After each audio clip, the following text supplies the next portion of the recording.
আলাইকুম ওয়া রাহমাতুল্লাহি ওয়া বারাকাতুহু নাহমাদুহু ওয়া নুসাল্লি আলা রাসূলিল কারীম আউযু বিল্লাহি মিনাশ শাইতানির রাজীম বিসমিল্লাহির রহমানির রহিম ক্বালা আল্লাহু তাআলা ফিল কোরআনিল কারীম ইন্না আউওয়ালা উদিয়া লিন-নাসি বিবাক্কাতিন মুবারাকান ওয়া হুদা লিল আলামিন। সমস্ত প্রশংসা সেই মহান রব্বুল আলামিনের দরবারে, যে রব্বুল আলামিন আমাদেরকে দীর্ঘ এক সপ্তাহ পর তার পবিত্র ঘর মসজিদে একত্রিত হওয়ার তৌফিক দান করেছেন। সেই রব্বুল আলামিনের দরবারে শুকরিয়া আদায় করি সবাই বলে আলহামদুলিল্লাহ। দরুদ ও সালাম বর্ষিত হোক সেই প্রিয় রাসূলুল্লাহ সাল্লাল্লাহু আলাইহি সাল্লামের প্রতি, যে রাসূলুল্লাহ সাল্লাল্লাহু আলাইহি সাল্লামের কারণে আমরা ইসলাম নামক একটি জীবন বিধান পেয়েছি। যে রাসূলুল্লাহ সাল্লাল্লাহু আলাইহি সাল্লাম এই অন্ধকার পৃথিবী আলোকিত করেছিলেন, যে মহামানবের কারণে আমরা দুনিয়ার যাবতীয় কল্যাণ পেয়েছি, অকল্যাণ থেকে মুক্তি পেয়েছি, সেই রাসূলুল্লাহ সাল্লাল্লাহু আলাইহি সাল্লামের প্রতি দরুদ ও সালাম পেশ করি সবাই বলি সাল্লাল্লাহু আলাইহি ওয়াসাল্লাম। প্রিয় উপস্থিতি, প্রিয় মুসল্লি, আমরা জানি আজ জিলকদের দ্বিতীয় জুমা, সামনের মাসে আমাদের পবিত্র হজ। সুতরাং আমাদের আলোচনা হজ সংক্রান্ত, কাবাঘর সংক্রান্ত, কুরবানি সংক্রান্তই হবে। আমি গত জুমাতে কাবাঘরের একটা আলোচনা শুরু করেছিলাম, তো সেখানে আমি কাবাঘরের ফজিলত এবং গুরুত্ব এ সংক্রান্ত কিছু আলোচনা হয়েছিল। আজকে কাবাঘরের ইতিহাস আলোচনা করব। কাবাঘরের নির্মাণের ইতিহাস, কাবাঘর কীভাবে আসলো, অর্থাৎ কাবাকে কেন্দ্র করে যে ইতিহাস গড়ে উঠেছে সেই ইতিহাস ইনশাল্লাহ আজকে সামান্য কিছু আলোচনা করব। কারণ আমাদের হজ যে আমরা করতে যাই, এই হজটা মূলত কি কাবাকে কেন্দ্র করেই তো করা হয়, কাবার জন্যই তো আমরা যাই ওখানে।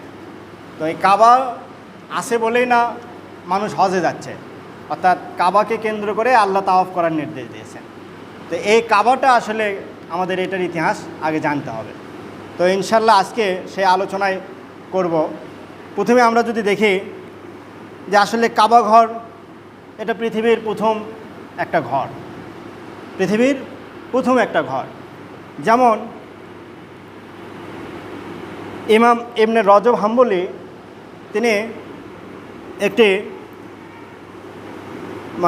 লিখেছেন, তার কিতাবে লিখেছেন যে কাবা ঘরের ইতিহাসটা তুলে ধরার জন্য তিনি কিভাবে প্রথম সৃষ্টিটা কাবাঘর হলো, অর্থাৎ পৃথিবীর সৃষ্টির কিছু ইতিহাস তুলে ধরেছেন, যেখান থেকে আমরা কাবাঘরের ইতিহাসটা আমরা বুঝতে পারি। যেমন তিনি সেখানে বলছেন যে খলাকাল্লাহু তাআলা জুমুরুদাহু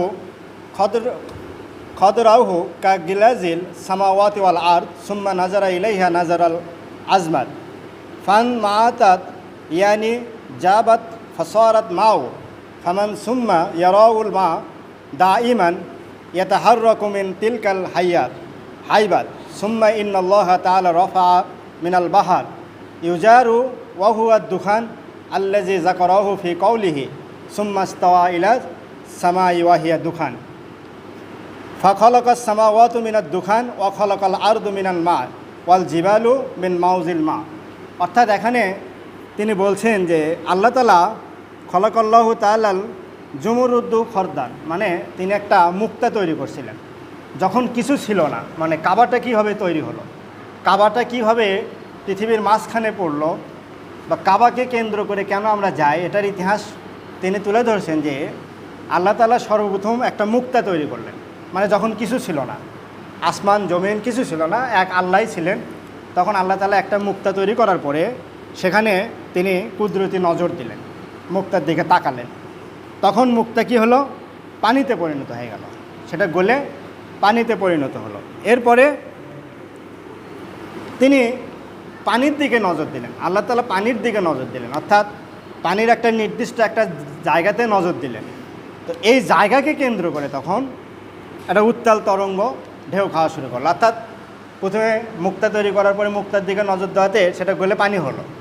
এরপরে ওই পানির একটা নির্দিষ্ট জায়গাতে যখন তিনি নজর দিলেন, তখন চতুর্দিককার পানি ওই জায়গাতে এসে উত্তাল তরঙ্গ ঢেউ খেতে লাগলো। এবং এই জিনিসটা টানা 40 বছর ধরে এই পানি চতুর্দিক থেকে এসে ওই জায়গাতে ঢেউ খাচ্ছে। এই ঢেউ খাওয়ার ফলে কি হলো, এক সময় সেখানে পানির বুদবুদ তৈরি হলো। পানির যখন বুদবুদ তৈরি হলো তখন এটা আস্তে আস্তে কী হয়, ফেনা তৈরি হয়ে যায়, পানির ফেনা হলো। এই ফেনা যখন তৈরি হয় তখন এটা আস্তে আস্তে একটা গাঢ় হয়ে গেল। ফেনা জমতে এক সময় যে দেখা গেল এটা অনেক বছর ধরে হচ্ছে। এটা হতে হতে হতে হতে এই ফেনার থেকে তিনি আল্লাহ রাব্বুল আলামিন মাটি তৈরি করলেন। তার মানে ওই জায়গাটা কি থাকলো, মাটি থাকলো, আর চতুর্দিকে কি থাকলো, পানি থাকলো। তাহলে পানি, মাটির নিচেও পানি থাকতেছে। যিনি সৃষ্টির সিস্টেমটা দেখেন, মাটি যে আছে ওখানে, ওটার নিচেও কি পানি, চতুর সাইডেও পানি। তাহলে এখন মাটিটা কি নড়াচড়া করবে, মাটি নড়াচড়া করবে না, পানির উপরে তো মাটি আর নড়াচড়া করা শুরু করবে। তখন এই যে মাটি তখন আর এই যে ঢেউগুলো আসলো, যে ঢেউ আসতেছে, আসে যে মাটির সাথে যে ধাক্কা খাচ্ছে, এই ঢেউ থেকে তখন আল্লাহ তাআলা তৈরি করলেন হলো এখানে সমুদ্র, আচ্ছা দ্বীপের মতো জমি আছে। এরপরে তিনি এই যে বাষ্পাকৃতির একটা পানিতে একটা ধোঁয়াকৃতির একটা বাষ্প তৈরি হলো। এই যে ঢেউ খেতে খেতে এক সময় একটা ধোঁয়া তৈরি হলো। এখান থেকে আল্লাহ রাব্বুল আলামিন আসমান সৃষ্টি করলেন, এই ধোঁয়া থেকে আসমান সৃষ্টি করলেন। যে আল্লাহ তাআলা সেটি বলছেন যে সুম্মাস্তাওয়া ইলাস সামা ওয়া হিয়া দুখান, যে তিনি তখন আসমানের দিকে তাকায় দেখলেন আসমানটা ধোঁয়া।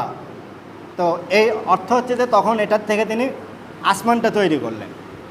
এরপরে এই যে বাষ্পীভূত যে হলো পানি, বাষ্প থেকে আসমান তৈরি করার পরে এরপরে যেটা বললাম জমিন নড়াচড়া করতেছে।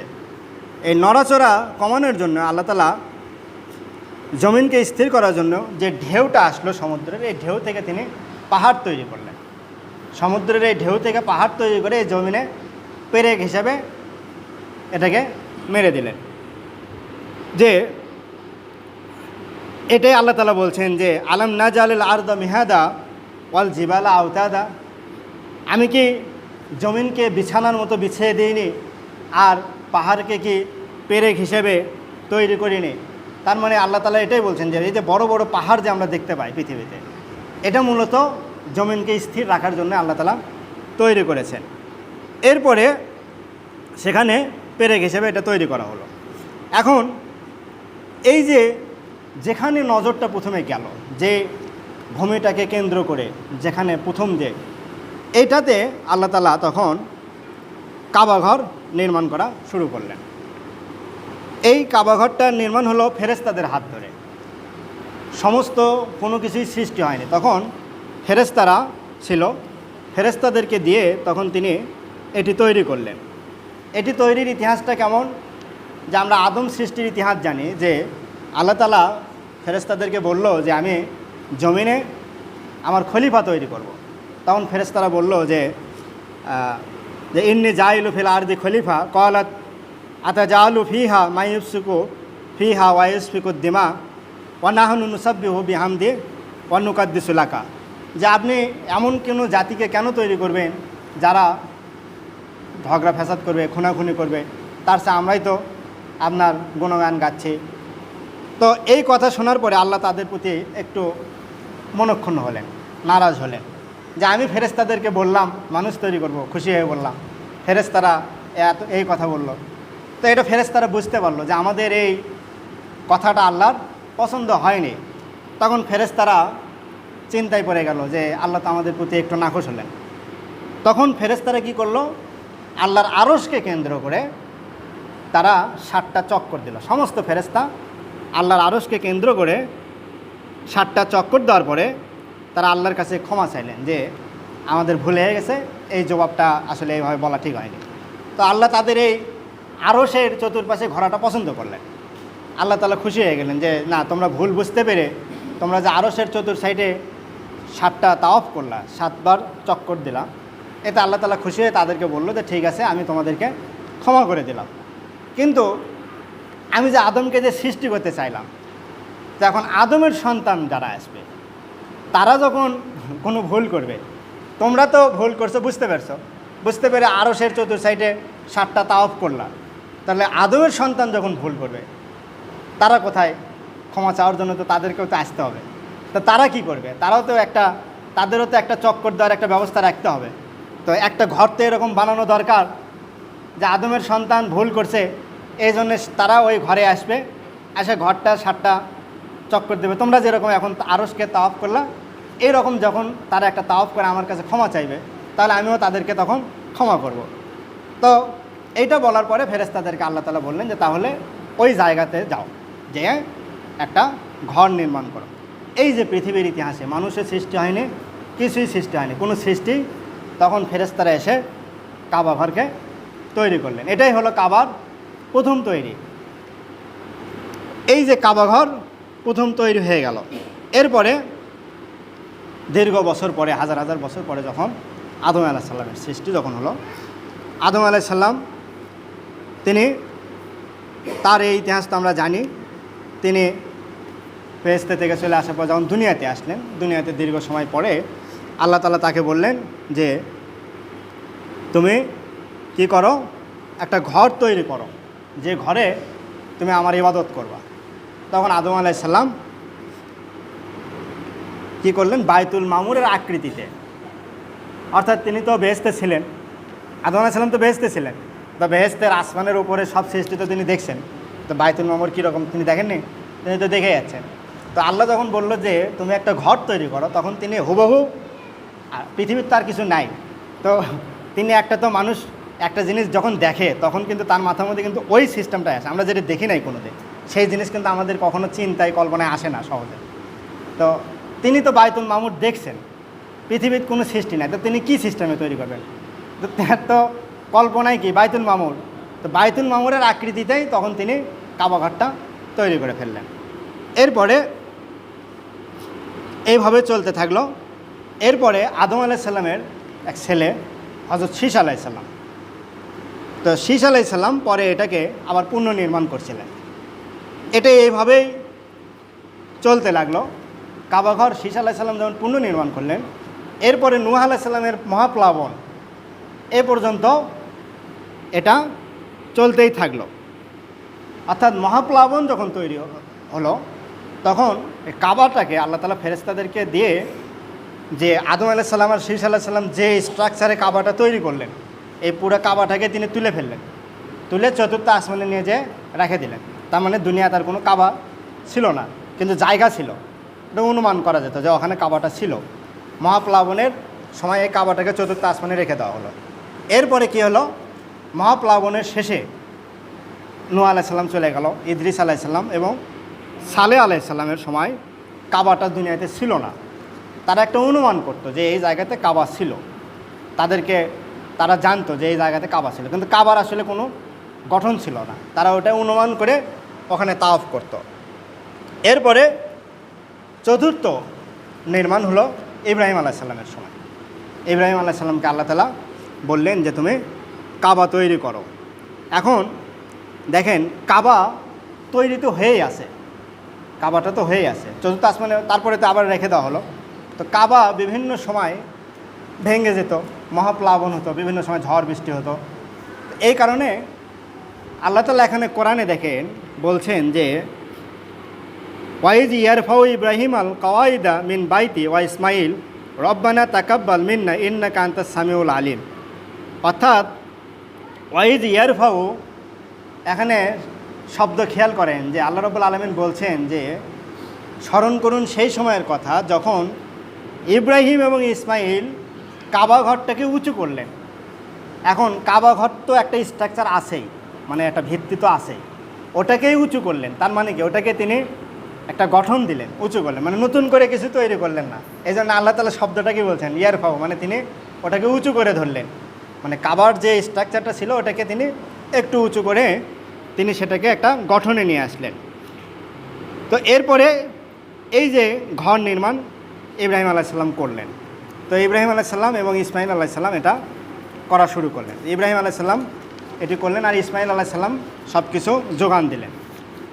অর্থাৎ পিতা পুত্র এই ঘরটা যখন তৈরি করা শেষে আল্লাহর কাছে দোয়া করলেন যে আল্লাহ আমাদেরকে আমাদের বংশে একজন নবী প্রেরণ করেন, যিনি মানুষকে আপনার কথা বলবে। এই যে পিতা পুত্র এই দোয়াগুলো করা শুরু করলেন। এরপরে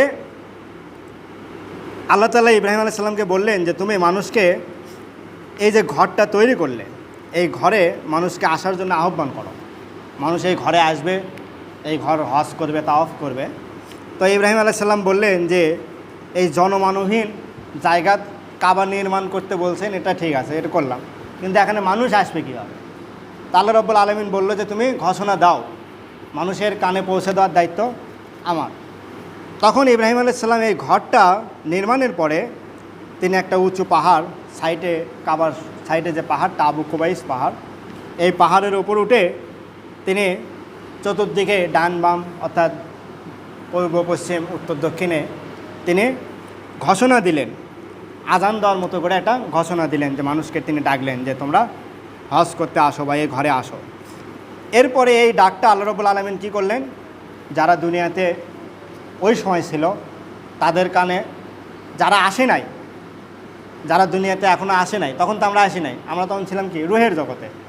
তো রুহের জগতেও আল্লাহ তাআলা এই আওয়াজটা পৌঁছে দিলেন এবং এই আওয়াজটা সবাই শুনতে পেল। যারা যারা আল্লাহ তাআলা যাদের মানে কপালে হজ লিখে রাখছেন, যারা আসলে দুনিয়াতে আমরা দেখি হজ করে, তো এই যে যাদেরকে আল্লাহ তাআলা এই তৌফিকটা দিয়েছেন হজ করার, রুহের জগতে এই আওয়াজটা শোনার পরে তারা কি করেছিল, জবাব দিয়েছিল যে আল্লাহ আমরা শুনতে পেয়েছি, এই আওয়াজটা ইব্রাহিমের এই আওয়াজটা আমরা শুনতে পেয়েছি, আমরা আসব। এই যে যারা যারা জবাবটা দিল রুহের জগৎ থেকে, তারা পরবর্তীতে দুনিয়ার জীবনে যখন আসলো, তারা একটা সময় যে এই হজ করা শুরু করলো। এরপরে পঞ্চম নির্মাণ, এই ঘর আমালিকা সম্প্রদায়ের লোকেরা পঞ্চমবার নির্মাণ করলেন। অর্থাৎ এই ঘর কিছু বছর পর পরে সংস্কার করার দরকার হলো, তখন আমালিকা সম্প্রদায় এটা করলো। ষষ্ঠ নির্মাণ করলো জুরহাম সম্প্রদায়ের লোকেরা। এরপরে সপ্তমবার নির্মাণ করলো কুসাই বিন কিলাব, যেটা রাসূল সাল্লাল্লাহু আলাইহি ওয়াসাল্লামের পূর্ব অর্থাৎ বংশের যে সিরিয়াল, এর মধ্যে চতুর্থ কি পঞ্চম নম্বর সিরিয়াল আছে তার। তো কুসাই বিন কিলাব এটা নির্মাণ করলেন। এরপরে অষ্টমবার নির্মাণ করলেন মজার সম্প্রদায়ের লোকেরা। এরপরে নবমবার নির্মাণ করলেন স্বয়ং রাসূলুল্লাহ সাল্লাল্লাহু আলাইহি ওয়াসাল্লাম। রাসূল সাল্লাল্লাহু আলাইহি ওয়াসাল্লাম কুরাইশদেরকে বললেন যে যাদের বৈধ আয় আছে, অর্থাৎ আয়ের মধ্যে কোনো অবৈধ কোনো ইনকাম নাই, সুদের টাকা নাই, ঘুষের টাকা নাই, মারিং কাটিংয়ের টাকা নাই, অর্থাৎ বৈধ যে আয়টা, এই আয় যাদের যাদের আছে তোমরা সেই টাকাগুলো এক জায়গায় জড়ো করো, এই টাকা দিয়ে আমরা কাবা ঘর তৈরি করব। তো এটা করতে গিয়ে দেখা গেল ইব্রাহিম আলাইহিস সালামের যে স্ট্রাকচারের যে ঘরটা, এই ঘরের একটা অংশ ফাঁকা পড়ে গেল, যেটা আমরা হাতিম হিসেবে জানি। তো আল্লাহ রাসূল সাল্লাল্লাহু আলাইহি ওয়াসাল্লাম যে বৈধ টাকা দিয়ে, সবার বৈধ টাকা দিয়ে ঘর করতে গিয়ে দেখা গেল ওইটুকার কাভার করা গেল না। তো তখন তিনি ওইটাকে একটা ঘিরে রাখলেন, যে এটাও কাবার অংশ, ওই হাতিম ওইটা কিন্তু কাবার অংশ, ওটাও কিন্তু মূল কাবার অংশটা, ওইটাকে তিনি ওইভাবে ঘিরে রাখলেন। এরপরে এইভাবে চলতে লাগলো, কিন্তু রাসূলের একটা ইচ্ছা ছিল যে ওইটাকেও নিয়েও ঘরটা তৈরি করা, যেটা পরবর্তীতে আব্দুল্লাহ ইবনে জুবাইর রাদিয়াল্লাহু আনহু তিনি কী করলেন, রাসূলের যেহেতু ইচ্ছা ছিল যে ইব্রাহিম আলাইহিস সালামের যে ঘরটা ছিল ওই আদলে ঘরটা তৈরি করা, তো আব্দুল্লাহ ইবনে জুবাইর চিন্তা করলো যে রাসূল তো তখন করতে পারেন নাই, যেহেতু তখন কুরাইশদের বৈধ টাকার পরিমাণ কম ছিল, তো করতে যে ওটা শর্ট পড়ে গেছে। তো তার যেহেতু সামর্থ্য আছে, তিনি রাসূলের ওই ইচ্ছা বাস্তবায়নের জন্য ইব্রাহিম আলাইহিস সালামের ওই যে ঘরের যে স্ট্রাকচার, ওই অনুযায়ী তিনি ঘরটা করে ফেললেন। এইভাবে আবার চলতে লাগলো। এরপরে দেখা গেল আব্দুল মালিক বিন মারওয়ানের শাসন আমলে তখন হাজ্জাজ বিন ইউসুফ বলল যে আব্দুল্লাহ ইবনে জুবাইর ওইটা তো করলো, ওই নিজের থেকে তৈরি করলো, রাসূল সাল্লাল্লাহু আলাইহি ওয়াসাল্লাম তো যেটা করে থেকে যায়নি সেটা আব্দুল্লাহ ইবনে জুবাইর করবে কেন? তার মানে আমরা আবার করব, আমরা কি করব, আবার করব, কি সিস্টেম করব, রাসূল সাল্লাল্লাহু আলাইহি ওয়াসাল্লাম যে সিস্টেমে করে থেকে গেছে। তখন আবার তারা আবার নতুন করে এই আব্দুল মালিক বিন মারওয়ানের নির্দেশে হাজ্জাজ বিন ইউসুফ আবার তৈরি করলো। এরপরে 1039 হিজরি সনে, আর এটা চলতেছে 47 হিজরি সন, মানে মোটামুটি 400 বছর আগে, 450 বছর আগে। তখন সুলতান মুরাদ, ওসমানীয় খলিফা সুলতান মুরাদ, তিনি তার সময় মক্কাতে একটা প্রবল একটা বন্যা হয়েছিল, হয়ে ওই কাবার দেওয়ালটা ভেঙে গেছিল, মানে এক সাইডটা দুর্বল হয়ে গেছে। ওই সময় কাবার প্রচুর ক্ষয়ক্ষতি হয়েছিল। তো এই মসজিদের মধ্যে ঢুকে কাবার দেওয়ালের একটা অংশ ভেঙে গেছে, কিছু অংশ মানে ক্ষতিগ্রস্ত হয়েছে। তখন এই সুলতান মুরাদ এই জিনিসটাকে আবার তিনি কি করলেন, যথাসম্ভব এটাকে নির্মাণ করলেন। এরপরে সর্বশেষ এখন যেটা আমরা দেখতেছি, এইটা 1995 সালে যেটা, সেটা হলো আব্দুল আজিজ, ফাহাদ বিন আব্দুল আজিজ, বর্তমান সৌদির যে বাচ্চা ছিল ফাহাদের সময় যেটা নির্মাণ করা, এখন আমরা যে কাবারটা দেখি, এটা সর্বশেষ ফাহাদের হাতে নির্মাণ করা কাবার যে স্ট্রাকচারটা দেখি। সে কী করলো, সে জনগণ যেহেতু এখন বেশি হচ্ছে, তখন এই সাইডে কিছু বিল্ডিং টিল্ডিং, মসজিদের 2 তলা 3 তলা করে ভেতরে একটু মানে জিনিসটাকে একটু বেশি করে দিল, যাতে জনগণটা একটু বেশি বেশি ওখানে যেতে পারে। এই যে আমরা সেই ফেরেশতাদের থেকে শুরু করে আমরা এই কাবার ইতিহাস আমরা জানলাম। এখন এই কাবাকে ধ্বংস করারও একটা চক্রান্ত হয়েছিল, আমরা জানি বিভিন্ন যুগে। রাসূল সাল্লাল্লাহু আলাইহি ওয়াসাল্লাম যখন আসেননি দুনিয়াতে, তখন ইয়েমেনের বাচ্চা, এটা বলেই শেষ করে দেব, ইয়েমেনের বাচ্চা আব্রাহা সে লক্ষ্য করলো যে কাবার কারণে তার এই ইয়েমেনে মানুষ যায় না। ইয়েমেনের ওখানে একটা মেলা করতো, সে একটা মেলা করতো, সেখানে লোকজন যায় না, লোকজন কাবাতে আসে। তখন তার মনে হলো যে কাবার কারণেই মানুষ আমার ওখানে যাচ্ছে না, তখন তাহলে কি করা লাগবে, কাবাকে ধ্বংস করতে হবে। তখন সে হস্তি বাহিনী নিয়ে কাবাকে ধ্বংস করার জন্য এগিয়ে আসলো। আসার পরে কাবার তখন দায়িত্ব ছিল রাসূল সাল্লাল্লাহু আলাইহি ওয়াসাল্লামের দাদা আব্দুল মুত্তালিবের। তো আব্দুল মুত্তালিব জনগণ বলল যে সে তো কাবা ধ্বংস করতে আসতেছে, কিছু করেন। আব্রাহাও চলে যাচ্ছে, মক্কার ভেতরে মোটামুটি চলে যাচ্ছে। আসার পরে তার সৈন্যবাহিনী আব্দুল মুত্তালিবের 200টা উট ছিল, মাঠে ঘাস খাচ্ছে। তো এই উটগুলো ধরে চলে গেছে। তো আব্দুল মুত্তালিব আব্রাহার কাছে গেছে, যে বলছে যে আমার উটগুলো ফেরত দেন। তো আব্রাহা বলছে যে আমি যাচ্ছি কাবা ধ্বংস করার জন্য, তুমি হলো কাবার রক্ষণাবেক্ষক, তো তোমার কাবা নিয়ে কোনো টেনশন নাই, তুমি তো আমাকে বলতে পারতা যে কাবাটা ধ্বংস করেন না, তুমি সেটা না বলে তোমার এই 200 উটের টেনশন তোমার। তখন আব্দুল মুত্তালিব বলল যে ওই উটের মালিকটা হলাম আমি, এই জন্য আমার উটের টেনশন, উটটা আমি নিয়ে যাই।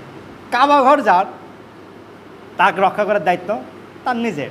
তার মানে কাবা ঘর আল্লাহর, তার বন্ধু ইব্রাহিম তৈরি করছে, তো কাবাকে রক্ষণাবেক্ষণের দায়িত্ব আল্লাহ তাআলা। তিনি যদি চান তিনি রক্ষা করবেন, না চাইলে তিনি রক্ষা করবেন।